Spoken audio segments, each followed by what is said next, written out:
You're now listening to Sound Talent Media. Check out more shows at soundtalentmedia.com.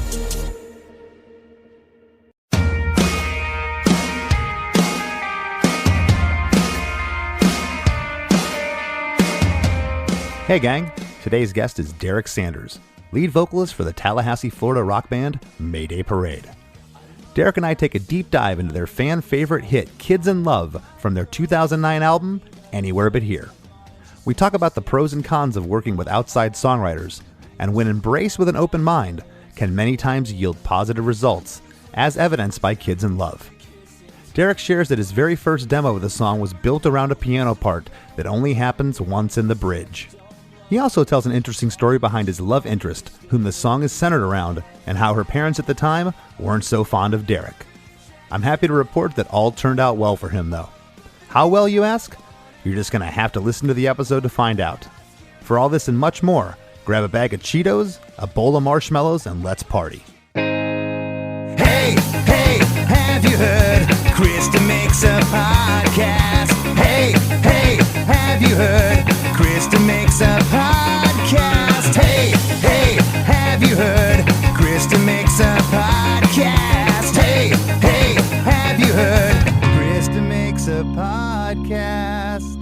You're right up the road from Gainesville, Florida, where Less Than Jake cut our teeth and still reside, and you're up there in Tallahassee. How's things going in the state's capital? Things are going well, man. Tallahassee is, I'm sure it's a lot like, it is a lot like Gainesville, and but it's a growing city. It's expanding rapidly, and some people think that's like weird, but I think it's kind of cool, and there's a lot of like new things coming in, and I think it's cool to be in a place that is doing that as opposed to somewhere that's like, stagnant or I don't know. It's just, there's a lot of life in this city, and I've lived my whole life here. I'm the only one in the band who still lives here. Everybody has kind of scattered out there. So the band formed in 2005. That's right. Which, and I've said this on the episode before, and this is showing my age, not yours. I'll always look at you guys as kids, because you were the hey, there's a new band on the Warped Tour. There's these kids, Mayday Parade, and you guys aren't kids anymore. Right. It's crazy. Yeah. You guys are coming up on 20 years here. It is crazy. Yeah. It's like, how does this happen? But we're happy to still be doing it. Absolutely. So the track we're going to talk about today, Kids in Love, this is a really cool song. A lot of production things with this one that really interest me. This song was released as the second single from your album Anywhere But Here, which came out in 2009, and the single was released on May 18th, 2010. So set this one up for us. Where were you at when you started to write this one? The first memory I have of beginning to write this song was on tour in 2008. I was actually thinking about this earlier today, trying to kind of rehash some of how this went down. And we were on tour with All Time Low and The Main and Every Avenue. One of my favorite tours that we've ever done in the history of this band. It was just so much fun, and it was really, it was in the early days of things really just kind of first starting to pick up for us, and everything was just so exciting. And we were at the Cleveland House of Blues, and I was in our green room there and had my keyboard just out, set up to write and jam on or whatever. And the first thing I wrote was kind of like in the bridge, there's like a keyboard or like a piano kind of lick thing that happens. Oh, yeah. And that was the first thing I wrote, and then kind of started messing around with the rest of it from there. And we co-wrote the song. We ended up doing a lot of co-writes for that album, for Anywhere But Here. We had done our first album on Fearless, which is an independent label, and then we were upstream to Atlantic Records, and I'm sure is a whole different ball game, and being on a major label, and it was actually kind of a really weird experience for us, and throughout the years we've kind of like come to peace with some of it, but for a long time we like had these bitter feelings about this record. Well, let me stop you there. You know, and I know exactly what you mean, and you shouldn't feel bitter. More bands co-write than people think do. Right. Oh, for sure. It's like a hidden secret that a lot of bands can't admit. There's nothing wrong with it. I've co-written before. I love it. Right. Because for me, it pushes me as a songwriter because I already know the trick I'm going to go to in the bridge. I've done it in 100 songs. It's familiar, and I've talked about that on the show. There's nothing wrong with co-writing. I mean, your first record came out 2007. It was a lesson in romantics. And then, as you said, you got upstreamed to Atlantic, and they probably wanted you to do some co-writes. What I researched here was a gentleman named Greg Wattenberg. Is that who you wrote with? That's correct. Yeah, so it was basically being on Atlantic, and they wanted us to work with these different guys, and so myself and Jake, our drummer, went around. We did a handful. We went to Nashville, we went to California, we went to New York City, and worked with a couple guys, and Greg was one of those guys. He's a great guy, great songwriter. It was fun. Like, the whole thing was fun. It just, like, I don't know. I agree with you. There's absolutely nothing wrong with co-writing, but I feel like it just wasn't a process that I really enjoyed. But I think part of that was also the idea of just like being put in a room with this random person that you don't know anything about. He doesn't really know anything about your band, and it's tough. And one thing that kind of bothered me about it was that I felt like, especially, and I'm sorry if I'm being negative right off the bat. Oh no, bring the negativity. Let's hear it. Yeah, let's be honest about it. Yeah, but no, this is interesting. Let's hear it. Yeah, well, I felt like with so much of what happened with the co-writing for this record was, for me, I'm like, usually I finish lyrics last. Like I have kind of song structure and melodies, and then the lyrics kind of finish last. And so I have a lot of these ideas that were basically done songs, just they weren't finished lyrically. And that was kind of the case with this one, with Kids in Love, is that I had sort of a fully idea of a song, but we didn't have all the lyrics done yet. And so that's basically what we did, was just sort of co-write the lyrics. And then it's tough to sit in a room and go, well, all right, we got to write the lyrics to this song. And if it's not really moving anywhere, or if you're not really vibing, you eventually just kind of go, all right, whatever, that's good enough. Just keep going. You kind of feel like you're sort of settling a little bit and just sort of kind of cramming to make it happen.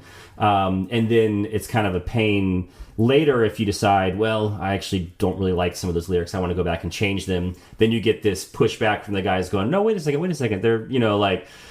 So, like, I don't know, just the whole thing was so strange. And well, it sounds like it was just disruptive to your songwriting process, which, as a younger songwriter, you were younger back then, that had to be jarring. I completely understand it from that standpoint. Right, for sure. Yeah, it was something that we weren't used to, and we're just kind of trying to figure out as we went. And I mean, it was definitely a cool experience, and I'm grateful. And one thing that I've, with all of this kind of weird, feelings we have with that album, I'm glad that we did it. I'm glad that we went through it, and we learned so much from making that album, because I feel like we didn't really know. There were 6 members of the band for the first record, and then one guy left, and there were 5 of us moving forward, and we had gained, a decent bit of success, and we didn't really have like solid footing of like, okay, this is who we are as a band. This is what we want. We were kind of lost and just trying to like figure out what to do. And then making this album, I feel like kind of gave us that clarity of like, okay, wait a second, we need to pause and like look at this and like, what are we really trying to do? And, who do we want to be as a band? And we had a much clearer picture of that moving forward. And it's a process that like destroys so many bands. I feel like there's so many bands that do that, major label attempt record, they try to push at radio and do all that, and if things don't work out super well with it, then a lot of times that's the end of a band's career.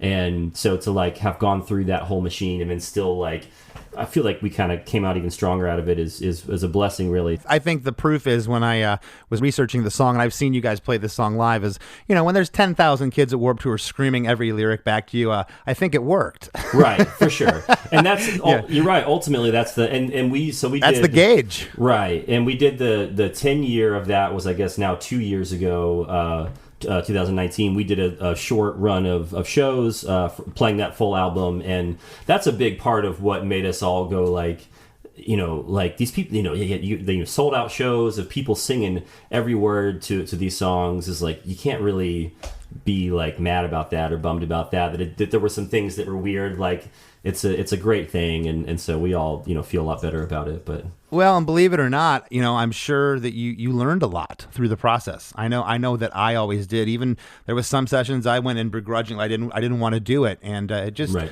the end of the day, it made me a better songwriter. I hadn't heard of Greg Wattenberg. Some of his credits include writing for Philip Phillips, Train, Daughtry, and Goo Goo Dolls. So he's done some big stuff. So I was interested to see his name, as well as David Bendeth, because this guy is just done so much, and I'm consider myself a musicologist, I guess, and I just hadn't ran across him. How did David get brought in? Was that something from Atlantic, or was he a choice of the band? Right, it was mostly Atlantic, and I feel like there were a couple guys that they pitched, and this was, I don't know how long, maybe like a year after Riot had come out, Paramore's album Riot, yes, which obviously is just such a phenomenal album and sounds amazing, and so that was a big part of it for us, was like, well, this guy did that record, like this is kind of a should be great. And it was really it was interesting, man. He's I don't know what to really. There's definitely, there were some of those like negative feelings we had about some of the things, the way that he handled things, and feeling like he was more on the label's side than our side, you know what I mean? But ultimately, he's a really great guy, and he's super talented. He's definitely like kind of crazy, and has some, I don't know, he's a very bizarre guy. Most producers are. Right. And a lot of the best ones are, right? Yeah. Yeah, they're like creative geniuses. No, and I had heard his name through Paramore. He's also done Breaking Benjamin, Papa Roach, Taking Back Sunday, A Day to Remember. And, looking at his age now, when he did your record, he was in his early 50s. I mean, that's a little bit on the older spectrum, working with super young bands. So I was kind of impressed by that. So do you remember in the process of writing for the record when Kids in Love was written? That was one of the first ideas. Now it was a pretty lengthy process of, because we put out A Lesson in Romantics in 2007, and then I feel like for the next like year and a half or 2 years we were like building material. We wrote so many songs, man. I feel like we wrote over 30, maybe close to 40 songs for this album. And Kids in Love was definitely one of the first ideas. And then again, it took a while for it to be finished, and most of that was the lyrics. But then eventually I'd done a demo of it, and gosh, it's so hard to remember all this. It must have been that I'd made a demo of it, but the second verse didn't have lyrics or whatever it was, and the label felt strong about the song but wanted us to go in with Greg to just kind of see what would happen there. Well, that's what I was going to ask. So how, if you can remember, how much of the song as it is now was it then when you started working with Greg? What was brought into him demo wise? It was pretty similar. I mean, I guess I haven't listened to that demo in so long, but I think it was mostly there. We didn't really change a lot, and it was mostly just finishing up the lyrics. And then when we got in with David did kind of this weird thing where, like, every single song on that record, when we were in pre-pro, he'd go like, this bridge, I don't know about this bridge. We gotta start over on this bridge. And so we'd like rewrite the bridge to like every single song on the record. And that was the case with this one as well. I don't even remember now what the original bridge was. That's interesting. You mentioned the bridge, because we'll get to that later, because this is an odd bridge in this song. Yeah. In a very cool way though. I really like it. So what did you said when David first heard the song though, that he liked it? Yeah, for sure. Cause he was a part of the process. I forget for how long, but for definitely months out from us going in with him, we'd send him these demos and we'd talk on the phone with him, and he would tell us, which songs he felt strong about and which ones he didn't. And this was one that he was into early on, for sure. Yeah. Okay, well, the song is 3 minutes and 36 seconds. There's a 14-second intro. It's like a drum intro with just this single guitar, and the drums just sound absolutely huge. Yeah. They sound awesome. It's such a great intro, and then you're into verse 1, which is kind of split into two parts, and I'll go with the first part here, and then I'll have you set it up. I look back to the one and only summertime, and my girl was the envy of every friend of mine. She slept safely in my arms. We were so young and invincible.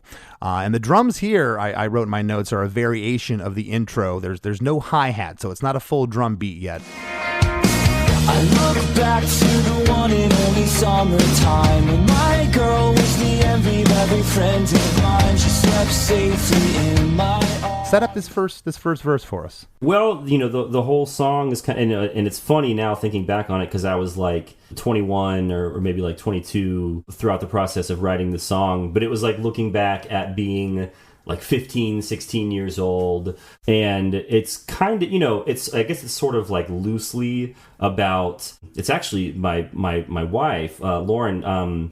We weren't together at this point, but we had when we were in high school, but when I was 16 and she was 15, we dated, and then, broke up, and then for many, many years we were just really good friends, and then now of course we're married. But there was a summer where she spent a lot of time down in Tampa, in Clearwater, with her sister, and we like, it's kind of a long, complicated story, but her parents weren't very like stoked on us seeing each other, and so they didn't like the long hair guy in a band. What? right, and so I would, I'd like go down there. I'd get like, one of my friends to drive me down there, and we'd spend a couple days down in Clearwater, and we'd like secretly hang out.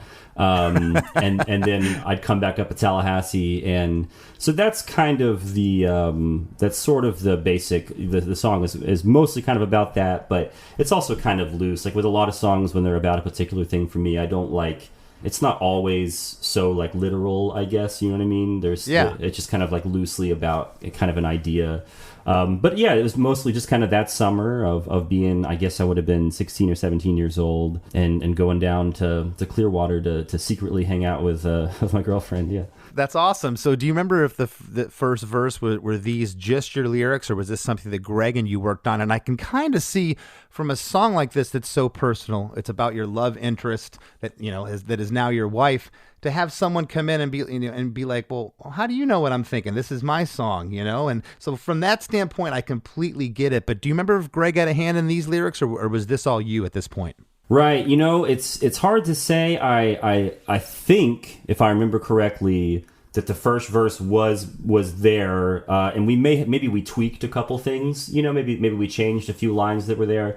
I mean, the second verse is where I feel like where I don't think I had anything, and where he really, and Jake, our drummer, was there as well, and he was throwing out ideas, and so I'm pretty sure that first verse there was mostly just kind of what I came up with. Yeah. Well, we get into the what I'm saying is the second half of the first verse. We're still the verse here. Mm-hmm. The drums are fully in. The hi-hat comes in. There's a single note guitar doing this really cool counter melody. It's predominantly, I'm hearing in the left speaker. Really neat little thing that happens there. I really love it. Close lips, she was never one to kiss and tell. Those trips in the summer never went so well. Young love is such dumb love. Call it what you want. The lyric is closed lips. She was never one to kiss and tell, which, this is a side note here, she couldn't because her parents didn't like you. Right, exactly. Yeah.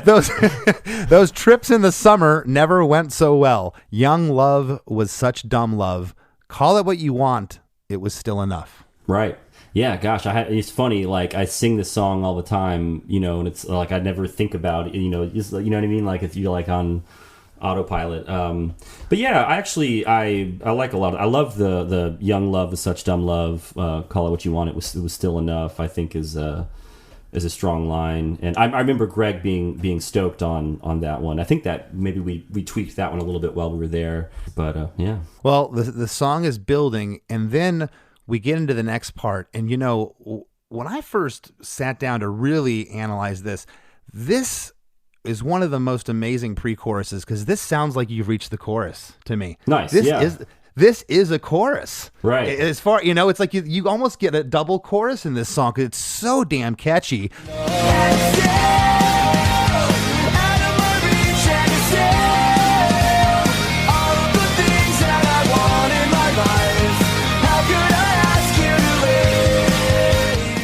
this is the first time that a backing vocal comes in the song. You got the high harmony that comes in here, and there's a really cool, I'm calling it the noodly guitar part, again, kind of off in the left speaker that is moving things along. But this part just really lifts. It doesn't sound like a pre-chorus. It sounds like a chorus. The lyric is, "And you're still out of my reach, and you're still all of the things that I want in my life. How could I ask you to leave me?" Well, I mean, clearly, I still had feelings for Lauren. Not currently my wife. It was like one of those things where, like I said, like we were always close. Even after we broke up, we were like close to like best friends. For years and years. And she's always been someone who's really important in my life since I met her. And clearly, that kind of shows here. When you tracked the song in 2009, were you guys together, and did she know it was about her? We were not together. You weren't? No, yeah. And she found out later, and I think she's like, no, it's not. She's like, when I was like, this song, is about you, and going down it, she's like, no, it's not. You're making that up. And I'm like, well, no, I'm not. Yeah. How's your relationship with the in-laws these days? It's actually really good. Her parents are awesome. And I had to ask, sorry. Yeah, no, it's for sure. Yeah, no, they're great. It's like, that's cool. She was 15. It's like such a, I can understand some of their, resentment towards me at the time, We're musicians. Yeah, of course you can understand it. Right. That's great. I'm glad to hear that. What's up, everybody? I am Finn McKenty, host of the Punk Rock MBA podcast, part of the Sound Talent Media podcast network. My podcast is all about doing what you love for a living, and every week I sit down and talk to people who have done exactly that. For example, musicians like Tommy from Between the Buried and Me, Matt from Periphery, Lil Lotus and Shinigami, among many others, photographers, artists, designers, YouTubers like Glenn Fricker and Sarah Dici, and I unpack exactly how they got to where they are today with the goal of helping you do the same. So if that sounds cool, you can listen and subscribe at soundtalentmedia.com, and I'll see you there. We get into the first chorus, and I wrote my notes here. The kitchen sink is in. The big guitars, the octave guitars, the vocal harmonies. And again, it just, from that pre-chorus, it even gets catchier now that we're in the chorus. And we were just kids in love. The summer was full of mistakes we wouldn't learn from. The first kiss stole the breath from my lips. What did the last one say? I feel like I said it before. We're getting a double chorus here. The lyric is, "And we were just kids in love. The summer was full of mistakes we wouldn't learn from. The first kiss stole the breath from my lips. Why did the last one tear us apart?" Right. And before we go into that real quick, up to this point, Derek, do you recall if the song changed at all arrangement-wise, or was this pretty much what your idea was? I know maybe not lyrically, but melody-wise and chord arrangement and structure. Yeah, it was pretty much the same, other than the intro, the drum guitar thing. It was ad-lib. Originally it started just with the guitar, and I look back to the one and only son. Like it just came straight in with, and no, it was no drums, just the guitar and vocal. And then in that sort of second half of that first verse you were talking about was when the drums first kicked in. But other than that, yeah, it was that first verse into the chorus. The only thing that we changed in the chorus with David Bendith was the last line of the chorus, and this is one that I actually like. I still kind of wish we hadn't changed. The original lyric was, I think it's, "We didn't even care at all." It was the first kiss stole the breath from my lip, and we didn't even care. Oh shit, I don't even remember what it was, but What, you don't sit around and listen to your demos like I do all day? Yeah, I probably will after this. I got to go back and find it. But it was one that we changed. It was like David felt strong about that we needed to change, and in the long run, I kind of wonder if it would have been stronger the way it was. But I don't know. Whatever. That doesn't matter now. That's interesting, and not to be argumentative, I really love that last line. I think that's cool, but I never knew there was anything else there either. For sure. Right, exactly. Yeah. What did you take from that line? What, I guess, was that something that David or Greg came up with? Why did the last one tear us apart? What was it about that didn't... Because, I mean, you guys did break up. Yeah, I don't know. I think it was like, I'm pretty sure, if I remember correctly, I wrote that. It was kind of like, when David would, because there were a handful of songs again that were like this, where he'd be like, the last line of the chorus is just not there yet, and so I'd just kind of throw him options, like what about this, and then the next day like, what about this or this, and just kind of throw things out, and I threw that one out, and he was into it, and I guess I don't know, it's such a weird thing, it's also like been in your head for such a long time, because like I said, this song was probably written maybe first or close to the beginning out of all these songs. I'd been hearing it one way for like a year, and then changing that is always kind of like jarring, and it takes a while to settle in and get used to. And you're probably right, it probably is better the way it is, and that's part of a producer's job, I guess, is to have that kind of outside perspective. And well, we as artists, we get stuck with what I call as demoitis. Right. You just live with something for so long. I can't tell you how many times I was convinced with something I wrote, this is the greatest thing in the world, and I'm sat on it for 3 months. The band hears it, and the first thing they tear apart is the line that I love the most about it. Like, what? Right. And usually it'll get changed, and I'll look back some years later and be like, yeah, they were right.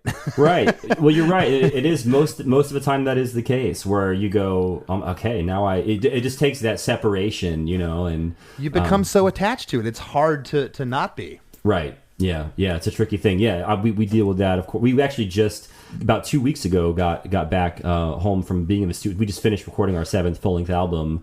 And congratulations. Yeah, thank you. And so definitely dealing with a lot of that throughout the whole process. It's still the case. It still happens. Yeah. Yeah, those wonderful arguments we have in the studio, aren't they great? Yeah. So we get out of the chorus after that line, "When did the last one tear us apart?" And there's like a half measure. There's a drum re-intro that sets up for verse 2. Mm-hmm. And the first half, again, I split it into 2 parts here. We'll go for the first half. Our breath smelled of cigarettes and alcohol. We'd walk down the beach counting every star. Our hearts beat inside our chest, leaving us gasping for every breath. There's a lot of imagery there. Yeah, for sure. If I'm just being completely honest, this is where it gets a little, I don't know. I don't want to, it's a little cheesy, a little like, well, this is where we really, like, these are the lyrics that we wrote, the 3 of us in the room at the time, that we didn't spend, like, necessarily, maybe a couple hours on or whatever it was. And I remember the cigarettes and alcohol thing was like is that weird? Should we not do that? Oh, in fact, and sorry, this is getting too sidetracked, but Atlantic had us record a separate version of this, that first line, just in case, because they were going to push this song to radio, and they were like, in case there's any like Disney or whatever kind of like more like kid friendly spots that we can get, we want you to sing. And I can't even remember what. So we came up with an alternate line for that first line, sang that, and then I just never heard that again, for the rest of my life. But was it Cheetos and marshmallows? Right. It had to, I think it was like the cringiest thing ever. But it exists somewhere, that version of it. But yeah, I mean, I'm not trying to knock on it or whatever, but there's some lyrics that even like when you sing live, you kind of can't help but like cringe a little, and I guess these are a little bit of that, but it's all good. Yeah. Well, no, I appreciate your honesty, and I completely relate to that. There are lyrics that I look back and when I wrote when I was 18 that I still sing, and right. But the fans love it. I always go back to that. Right. Exactly. They're screaming it back at you, and it kind of validates it. The second part, this is where it gets interesting, because the second half of the second verse, it isn't like the second half of the first verse. Mm-hmm. It changes here. Right. Whose idea was that? The melody changes. I'll get into the lyric in a second, but it's structurally just way different than the first time. Her smile with the wind blowing through her hair was so contagious in the air. So satisfying. I think that was me, and both with sort of the lyric idea here and right, the melody that kind of is more of an ad lib, kind of a new thing. I try and do that a lot. I feel like where in a second verse, I feel like there's that room to kind of switch things up a little bit. It doesn't have to be like a, copy paste of the first verse, which with new lyrics. I like to, and sometimes maybe it's a bad thing. Sometimes a song needs that repetition and that benefits the song. But that's one thing I just try and do, I guess, is switch things up. I must have rewound this part and compared A beat it to the first half of the first verse probably 10 times, figuring what's different here. I'm like, it's just completely different. Even down to the single note guitar here, it's lower in the mix than it is the first time, which I found that very interesting. Just that's usually it'll be louder as you get into the song, and Sure. that was something that was different from a production value. Yeah, that's interesting. There's a lot of things you're pointing out, but I hadn't even really thought of. But that's cool. Yeah. Yeah, no, it was striking. I'm like, why does this sound different? I went back. Wait a second, the guitar's louder the second time in the first verse.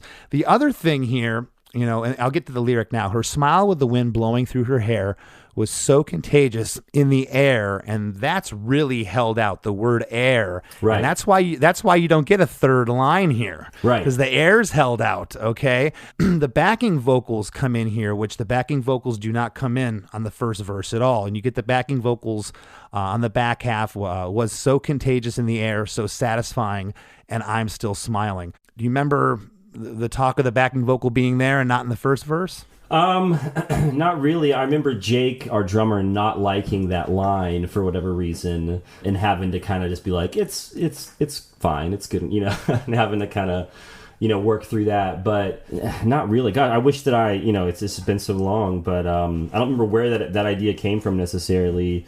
But I think it did change a little from what we had first wrote at Greg Wattenberg's. The melody ended up changing for whatever reason slightly, but yeah, and it's one that it's funny because I never even really, I guess, thought of that part as a backing vocal, but the next part kind of overlaps on top of it. Yeah. So satisfying, and I'm still smiling. Out of my reach. And so that's one that I can't do live. I just don't sing the first part of the the next pre-chorus. Although we have two other guys in the band that sing, I should have just asked them to, help out there. But yeah, now 12 years later, maybe we'll start. Now you probably will after this. Right. Right. Damn it! Now we have to do it. Yeah. Do you remember David, Bandith producer, having any issues with this being, because it is really different, this second half of this verse compared to the first one? Was it ever brought up, this is too out there, too different, or it's just, it's different, it's cool? Yeah, I don't remember him having any resistance about it. He may have, like I said, there's one kind of melody change that happened, and I think he was part of that. But otherwise, it was only, Jake, again, I feel like didn't like this part in general here, but everyone else, I think, thought it was cool. Yeah. Cool. Well, we get into the second pre-chorus, which is, again, like a chorus, and you're still out of my reach, and you're still all of the things that I want in my life. How could I ask you to leave me? And a lot of little subtle things in this one. For instance, on the second line, still, on that word, you do this little vocal hiccup there that's not the first time. And it's just really, really cool, because it's different enough, but it's still catchy as hell.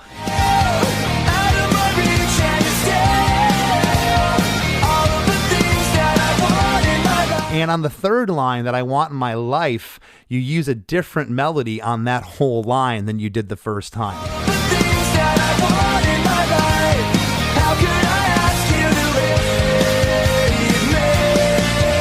Was that conscious on your behalf, or David's, or who thought of that?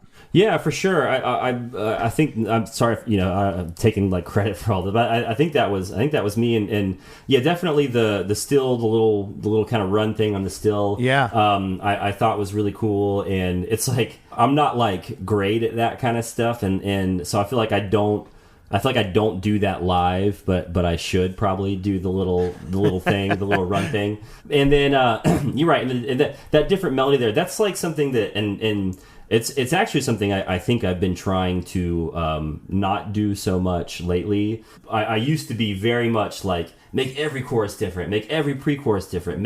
I wanted it to be clear that like nothing was like just copy and pasted. And that's why I appreciate this so much, is because it's not copy and pasted. And for some of our listeners who don't know what we're talking about, you'll get a measure in a bridge or in a pre-chorus, and the vocals are exactly the same as the second pre-chorus, and you'll just basically copy and paste it. Right. You're not going to have the singer re-sing it again. And the fact that you didn't do that here is refreshing, and it just, I don't know, just gives it lets the song breathe and give identity to me. Yeah, that was kind of my mindset at the time. It also kind of feels like it's building a little. It's it's a little bit higher of a melody than the first pre. But I know that the counter argument to that that some of the guys in the band in my band would make, and kind of makes sense, is that it's okay sometimes for it to be just the same, and it kind of gives it more of a sing-along kind of vibe if they hear it the same way each time. Whereas if you're switching things up every time, that can, you know what I mean, that's a little, I guess, confusing. And so, well, and in this part, I don't think you switched it up enough. I agree with what you just said completely, but I don't think you switched it up too much. It just gives it a little bit of its own different flair, because the actual chorus, now we're in chorus 2, those are all the same. Those don't differentiate, and I don't think they needed to be different. I think they had to be the chorus. You have to latch on to that. And again, the lyric is, and we were just kids in love. The summer was full of mistakes we wouldn't learn from. The first kiss stole the breath from my lips. Why did the last one tear us apart? And now we're into the bridge, which was the first thing that you kind of wrote. This piano part is killer.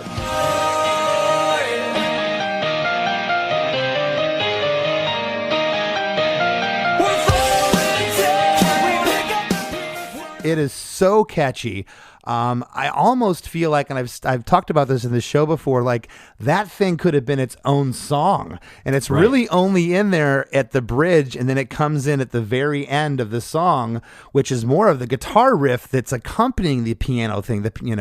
Was there ever a thought of that? Like, wait a second, this is its own standalone song? Because sometimes I've written riffs that I don't just want to waste on a 7-second bridge part. I don't know. I mean, because that was the first thing I wrote, and I remember showing some of the guys like just that piano, riff thing, and then be like, "That's super cool," And I think once I had written that and then started working on the rest of the song, I just felt strong about it all together as one thing. I don't think I ever entertained the idea of taking that bridge or that riff and making it something else. But we did. I'm trying to think now, because as I said, we did change this bridge, but I forget what it. I mean, it had to have been that piano part, and then maybe it's the vocal part that we changed, or I don't know what it was. But yeah, I first wrote it on piano. The first demo that we did, it was just the guitar doing that, and then later on, we decided to bring back because it just sounded so cool on piano, and I'm glad that we did that. Of course, when we play it live, I don't play piano on that part; it's all just guitar. But I'm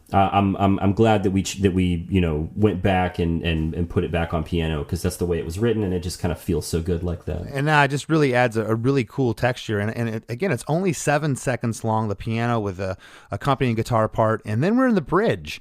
And this is, like I said, a really interesting bridge, because the band is back in now. The drums are almost hearkening back to the drum intro, almost mimicking the drum pattern there. There's no hi-hat. It's not like a full drum beat.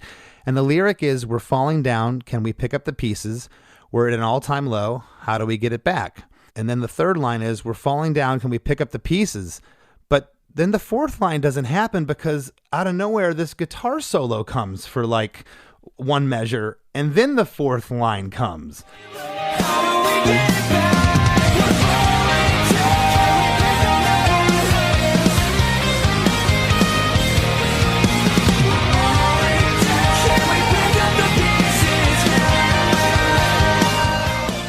It's very strange, very odd, but it works. It works. When you get to the part of that third line, that's when the drums go to halftime. There's just a hell of a groove there. And like I said, instead of this going into the fourth line, the guitar solo comes, and then we get the last line, which is "We're falling down. Can we pick up the pieces now?" Whose idea was that? Well, this one, again, this was like, we messed with this bridge a lot with David, and I remember being like, this is kind of weird, this is kind of different, and be like, are you sure this is what you're thinking, and especially, right, so there's, we're falling down to the pieces, we're at an all-time low, how do we get it back? And then I felt like it should just be, we're falling down, and then guitar solo, and not have that extra tag. Can we pick up the pieces in there? Because it seems like unnatural the way that cuts off and goes into the solo. But now it's like you said, it works, and it doesn't bother me. But at the time, I remember being like, this is kind of strange, but it's cool. And one thing I'll say real fast is that the all-time low thing was like, I wanted to I thought it was so cool the way the Used and My Chemical Romance were like friends back in the day. And there's the song by the Used where he says something about a chemical romance in the song, I must have got something in the heat of all these dances. I'm a worm with no more chances, and I've lost all doubt in a chemical romance. I guess I've been changed. I was going to ask you about that line, because I know you have history with All Time Low. Was that direct reference to them? Yeah, exactly. That was kind of like, I wanted to do something similar, I guess, to like how there was that friendship between the Used and My Chem, and they put in the lyric in the song. And as I mentioned, we were on tour with All Time Low when I started writing this song, and we had done a couple of tours with them, in fact, by that point. So they were good buds of ours. And I remember, and this is something that like kind of makes me like cringe now a little bit, but like FaceTiming one of them and like asking like if it was cool, like, is it cool if we like say All Time Low in one of our like in one of our songs? And they'd be like, yeah, that's it's but it's a little like cringy now to think, oh god, like I can't believe I like called him and asked like, can we, use your band's name in the song? Well, we had Alex on the show recently, so I'm going to hit him up and tell him if their next single's not Mayday Parade, I'm going to be pissed. Okay, that's the name of their next single. All right. Nice. We get into the third and final chorus here, and trying to explain this to the listeners. I'm sure my producer Chris will put in some song snippets here, but the band are kind of doing these stops on this, like this. Dun, dun. And we were just kids in love. The summer was full of mistakes. We would only learn from the first kiss. Again, the same lyric, and we were just kids in love. The summer was full of mistakes we wouldn't learn from. The first kiss stole the breath from my lips. Why did the last one tear us? And on that line, the first kiss stole the breath of my lips, the intro drums almost kind of come back. It's like that swing beat. And on the last line, why did the last one tear us? You don't say apart there. What was the thought there? Because it sounds like it could be there. Right. Like it wouldn't sound weird being there. Who took that out, and what was the decision behind that? So originally there was that different lyric. Yeah, whatever it was, something like, we didn't even care. We were just kids, and it went back into the chorus, And okay. so when we changed that, so I feel like it kind of held off better, like suspended, going into that chorus better with the original lyric. And I remember thinking that it sings weird to sing, why did the last one tear us? And like it is kind of weird, but that was like, we had changed the lyric. That's what it was. And so you're right. It never even crossed our minds, I guess, to put in the apart. It was just, I guess, kind of carried over from the way the song was before, holding out that last line and then firing back into the chorus. Because I guess the apart would kind of go over the first line of the restart of the chorus. So yeah, that's one that like was a little weird, but we were just like, well, whatever, I guess. Yeah. Well, the whole band kind of resolves there on us. It kind of stops for a second, and then boom, you're right back in to another chorus. We were just kids in love. The summer was full of mistakes we wouldn't learn from. The first kiss stole the breath from my lips. Why did the last one tear us apart? And then you're doing this kind of kind of a trail off vocal that's going underneath, which is neat. And then again, it's the same exact lyric that we end the song with. The drums go double time for the last 8 seconds of the song, and that guitar riff from the bridge comes back, and it's just awesome.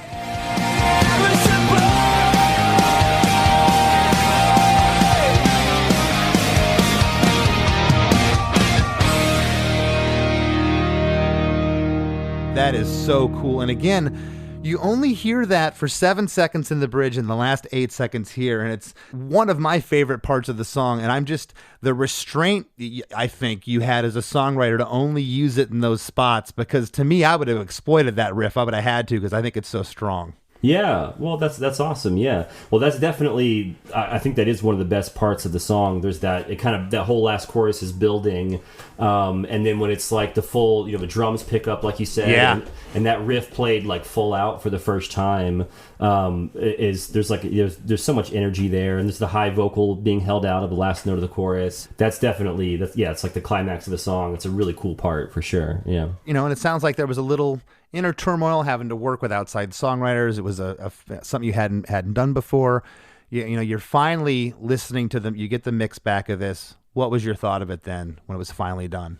I was stoked on this one for sure. There's definitely songs on the album that I had more mixed feelings about, but this one has always been kind of like, it was sort of obvious, it was like, people are gonna like this one, our fans are gonna like this one, we like this song, even having to deal with some of the weirdness from the songwriting point and actually tracking it. It still stood out, and obviously the first song on the album is one that we felt strong about from the very beginning of the process to the end, and it's a song that we still play at like just about almost every show that we've ever played. I was going to ask. I always ask that. You pretty much play at every show, and you'd consider it probably one of your fan favorites. Yeah, it's up there, I'd say, in like the top 5 or whatever. And so it's one that it's become a staple. And sometimes maybe like if you're playing like a Warped Tour set that's 30 minutes or something where you can only play like 7 songs, maybe it doesn't make it into every. But for the most part, we do it just about every single show, and it's still, it's still so much fun to play. I mean, I'm a big fan of the more energetic songs live in general, just because they're just inherently fun to play those. So this one's up there for sure. Yeah. Plus your adrenaline's up a couple clicks anyways, Right. So definitely helps. Well, hey, I want to thank you so much for taking the time to talk and be on the show today. And is there anything you'd like to leave the listeners with that you have going on? I know you said you just recorded a new record. Yeah, for sure. Yeah, we just finished recording our 7th full-length album, which is wild, and I don't know what the next step is of how we're going to roll that all out and everything, but it's cool stuff, man, and we're happy to still be here playing music and making music. We're in an exciting place right now, and Chris, thank you so much for having me here on the show. And I love that you guys are from Gainesville, and I've seen you guys around sometimes. I for some reason JR is the only. Is JR still in the band or? He's still with us. Yeah. Okay. Yeah. He's still with us. He's like the only one that like throughout the years that I've like hung with. But he's such a great dude and always so nice, and so I hope to see you guys out there again at some point and get a chance to hang. Well, thank you so much. Congratulations on all your continued success, and I hope to see you sooner than later, my friend. Right on. Chris, thank you. Hi, podcast listeners. I'm Carol Costello, a former CNN anchor and national correspondent. This January, I'm launching a podcast about one of the first cases I ever covered as a journalist. It's one that stuck with me all of these years, the one that buried itself under my skin and stayed put. It's a true crime series about an amazing woman named Phyllis Cottle, who defied torture and death and brought a fierce rage to the quest to find her attacker. Carol Costello presents Blind Rage. It's a production of Evergreen Podcasts and signature title of the Killer Podcast Network. Listen and subscribe wherever you get your podcasts. Discover more great true crime and paranormal programming at killerpodcast.com. As we near the end of the show, here's a band you might not know. Welcome to this week's Band You Might Not Know. If you'd like your band to be considered for Chris DeMakes a podcast, all you have to do is submit your song and bio to bandyoumightnotknow@gmail.com. This week's featured artist is Derp, a 4-piece pop-punk rock band from Madison, Wisconsin. Derp consists of Mark Fairchild on the drums, Nikolai Stratman on bass, David Mikulski on lead guitar and backup vocals, and Dan Edgett on lead vocals and rhythm guitar. Here's a snippet of their song, Trembling. There comes a day when you forget the past, wash it all away. And ever since that day, these thoughts won't go away. And I dream at night, but I can't close my eyes. No, we still had our fun, but the damage has been done. The Wrap with Chris and Chris. All right, man, that was another great episode. I was thinking while you were recording that, and this is going to be the instance in a lot of the episodes because it's just a fact that a lot of songs that exist are love songs. And I'm thinking while you're recording this, how weird it must be for some people not only to have their lyrics read back to them, but when they're personal love related lyrics, that might bring an extra level of weirdness for some people. Well, especially that, it was from his wife. They were high school sweethearts that dated. Her parents didn't like him. They broke up for some time and they got back together. And then, of course, the other component is the fact that, here's this super personal song that, they get bumped up to Atlantic like, hey, we want you to finish this song with somebody else who doesn't know your wife, doesn't know you, bring them into the fold. And everything he said, I could relate to. Yeah, I absolutely could relate to that too, because I've been in that situation myself and my bandmates where it sounds like what he's talking about is kind of trying to force something. It's like, okay, we're going to sit down and do this thing. And it's not like you're necessarily waiting for the inspiration. You're more or less like, okay, let's do this. And it doesn't always work that way. No, I've co-written with people, and it just, after you're sitting there for 2 hours just kind of staring at each other with blank notepads, and other times it's magic. You just really never know. But I think, being open-minded enough to give it a chance, and that's what he said. He knows that the proof is in the song. When those 10,000 kids are singing every lyric back, they never knew there was a last line of the chorus that was different. They just know what's there. Yeah, and once again, it was brought up that sort of, he called it cringeworthy lines here and there that you write when you're younger. Now when he's talking about this song, for him, this is early in their career, and we've talked about this before. You can relate. I can relate. It's songs that people still like today by your band that you look back and you're like, oh man, that's not very good. But to the people listening, that song could have deep personal meaning to them. And just because you feel like you've come a long way as a lyric writer or a songwriter doesn't make that song mean any less to that person listening. Yeah, and Derek had mentioned he doesn't, oh man, I should have listened to the demo. I mean, we don't sit around as artists in general and listen to our music. Once it's recorded, listen to the mixes, maybe if you hear it on the radio or, when you walk into a venue if they're playing your song. But it's not like we sit around and listen to ourselves. And definitely don't sit around and listen to my demos. I can't tell you the last time I said, I'm going to go check out what the Losing Streak demos sounded like. Dude, I will say that I will listen to my own band's music in that period between when you record it and when it comes out. That's the safe zone where it's cool to listen to your own music. Oh, for sure. And for anybody getting any ideas, I'm not putting the Losing Streak demos up on the Chris DeMakes a podcast Facebook group. All right. Thank you. Oh, man. People would lose their minds.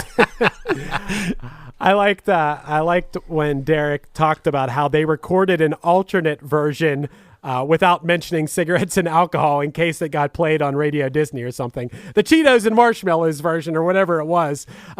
I've never done an alternate censored version of a song. I guess I've never been in that situation. Have you had to do that? Yeah, before? We did. And we did it for, it wasn't because the lyrics couldn't get on the radio. It was for this song Overrated we had. We did an alternate version just because I think My Chemical Romance did an alternate version of one song just for fun. And the idea at Warner Brothers at the time was, you want to throw it out there and shock people and go, wait a second, well, that's a different version. And your friend going, no, what are you talking about? That's the same song. No, it's not. And kind of get chatter going. And this was, mid 2000s when, new things on the internet were happening. And, just so I think it was just some kind of marketing ploy and tool. But a lot of times labels will do it because there's profanity or something they feel is too risque to get like on Disney or something that Derek was talking about. Yeah, I think about the time in the 90s when albums were released on both cassette and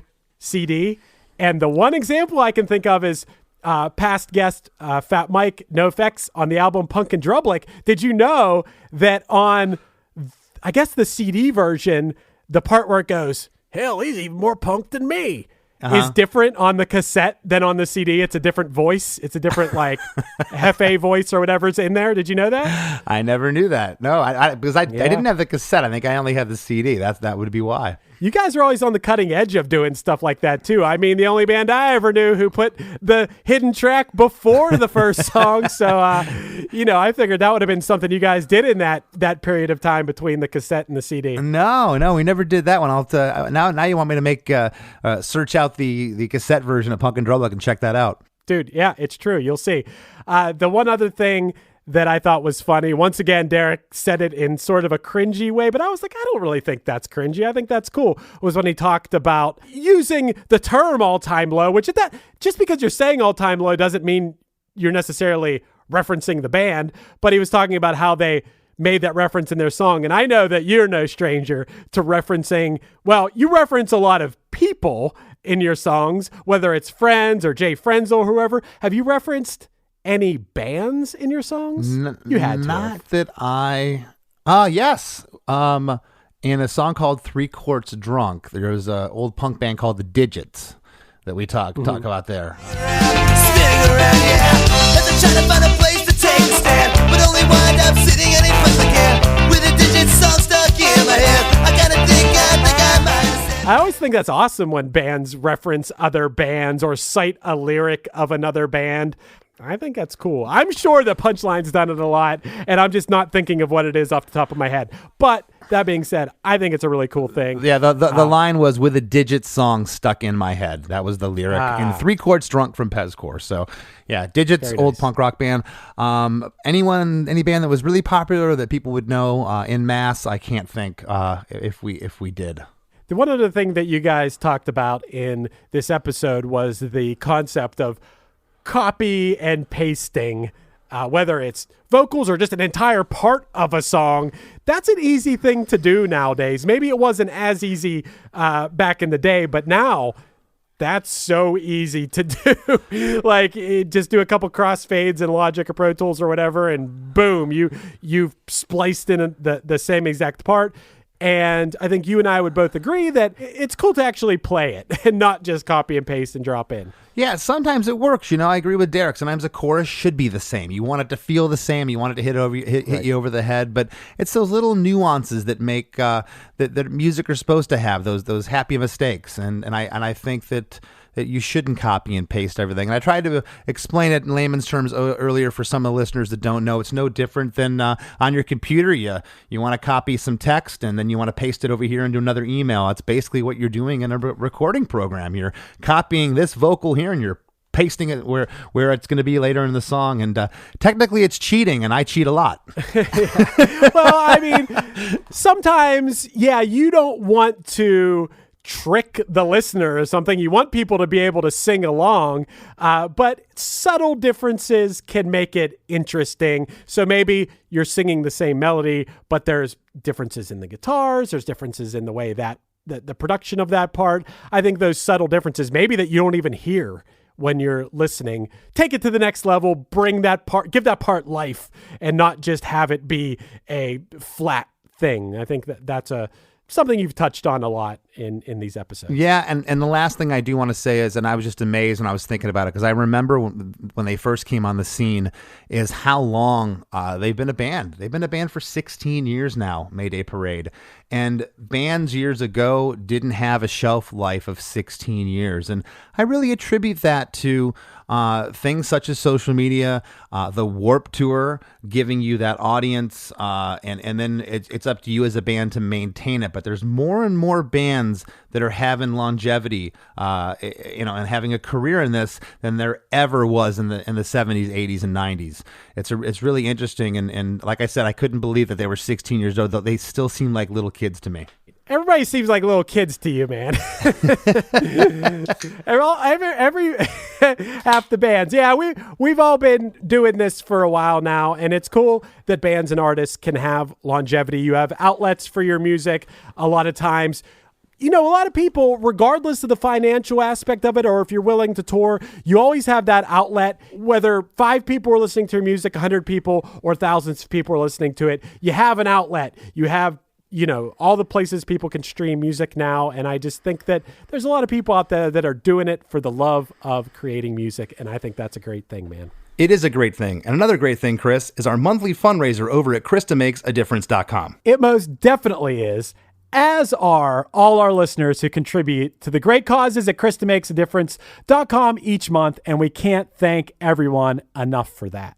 And I have to echo those sentiments, absolutely. Our fundraiser for May is the Cure LGMD2I Foundation. Limb-girdle muscular-dystrophy type 2I is a progressively debilitating disease. The foundation provides funding for research programs to establish a treatment for this disease. So head over to DeMakesADifference.com. Whatever you can contribute is greatly appreciated. Thank you so much for your generosity. This is an awesome fundraiser, and if you're listening to this episode the day it comes out, this is actually the last day for it. So if you can, contribute $1, contribute 5, 10, 20, whatever you can afford over at DeMakesADifference.com, and it'll go towards research for a cure to a rare and debilitating disease. That's right. And I know we've been talking about this a lot lately, so bear with us if you've heard it a bunch, but we're just really excited about our VIP program. It's called Supporting Cast, where Chris and I bring you the after party, which is episodes outside of the podcast, extra content for you, because a lot of people have said that 1 hour episode of Krista Makes a Podcast a week just isn't enough, Chris. Nowhere near enough. I mean, there's probably people out there that want an episode every single day, and maybe we'll get there. Maybe we will just do nothing with our lives but make podcasts nonstop eventually. It just depends on what the people want. For now, we're going to do our weekly episode of Krista Makes a Podcast, and we're going to put out an episode of the After Party, and we'll see where you all who listen direct us and guide us. One place you can tell us is in the Chris DeMakes a Podcast Facebook group. If you don't use Facebook, then we'll have to find another way. But, for now, that's a great place to hit us up. I always tell people to make a burner account. Just make a fake account and join. Yeah, sure. Why not? Head over to DeMakes.com for all the information for supporting cast and how you can help us stay afloat. And Chris has said before, for the price of buying each of us a beer or a couple cups of coffee or something, you can really help us sustain and keep this thing going and growing to the future. Hell yeah, man. I want to thank this week's guest, Mr. Derek Sanders from Mayday Parade, for sitting in the hot seat with us, and we'll see you next week. Mad Magazine. Advertising mascots. B-movie posters. And cartoons. Oh yeah, can't forget cartoons. If you get the funky connection that ties these pop culture gems together, you'll dig Two Designers Walk Into a Bar. See, we're a couple of creatively curious pals living between the bookends of grand museums and dive bars. Hey, you know the place, the sweet spot where highbrow and lowbrow become drinking buddies. So join our barroom chats as we talk influential work and uncover stories of how the familiar became iconic. Think behind the music for the stuff we love. Check out our website at twodesignerswalkintoabar.com. And listen wherever you get your podcasts or visit evergreenpodcasts.com. Hey there, I am Johnny Christ from Avenged Sevenfold, and I've got a podcast called Drinks with Johnny you're going to want to check out. I sit down with a bunch of different people from all different walks of life, from professional wrestlers to actors, comedians, fighters, musicians, everything in between. I'm just looking to make some friends and have a good time doing it. So if that sounds like something you're into, go check out Drinks with Johnny, streaming everywhere now.